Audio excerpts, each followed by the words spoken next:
con ai con tư nát ao tao nà con say mày chân con tư đã ra tranh chừng chọt cây bật nát đam bay luộc đồn có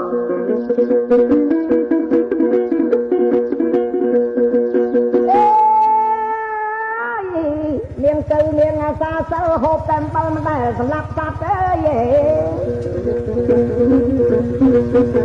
tên miền miền cũng bị bắt ở phúc ơi miền tư chừng chót đây miền tư nứt thả nhai anh đã tư chót hàng tư vót bạch sở phân bay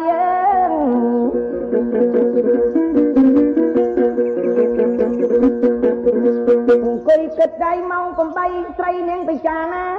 lâu tư vọt chọt sơ tất cả chết tê phá đá ở trong miệt đá bay đá phục và ca đây mà hai bạch sơ từ cho sơ lê sơ thằng o bạch từ cho tóc chật tư chọt đây nát miệt đá nâng bay đá chẳng da chẳng của con đây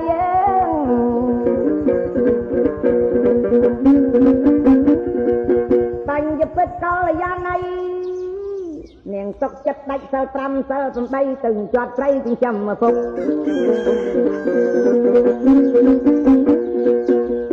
từ về lưng từng về lẹ từ lô tay tô xuân từ chia tách làng mơ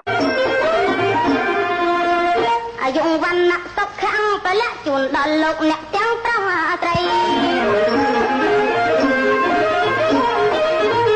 dùng văn nặng tóc khang về lẹ chuồn đòn lục nẹt trắng trăng tâyประกอบใจเจอទាំងយប់ថ្ងៃមង្គលសួស្ដីដល់លោកអ្នក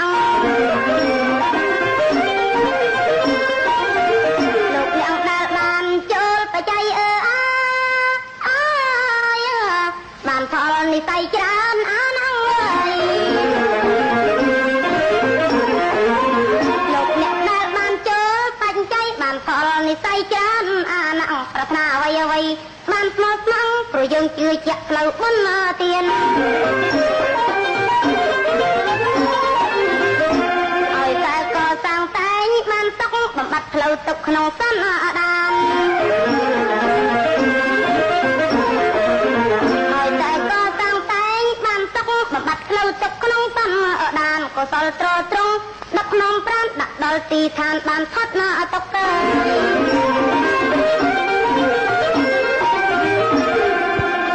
ជាលំដាប់ហោហែមកក៏ដូចជាអស់លោកបានជ្រាបត្រាប់ហើយថាការដែលឲ្យពរជ័យដើម្បីជាពលឺមួយដាស់សតិសម្បជញ្ញៈឲ្យលោកអ្នករាល់គ្នាដូច្នេះខ្ញុំសង្ឃឹមថាទោះបីជាយ៉ាងណាក៏អស់លោកអ្នកមិនបំភ្លេចចោលទេនៅការចូលបច្ច័យនេះដូច្នេះសូមមេត្តាដោយរួចរាល់ចុះព្រោះពេលវេលាក៏កាន់តែខ្លីៗប៉ុន្តែមុននឹងបញ្ចប់រឿងនេះតទៅទៀតនាងសង្វាពេជ្រដដែលនឹងច្រៀងជូនអស់លោកអ្នកដើម្បីជាកិច្ចបញ្ចប់ដូចតទៅ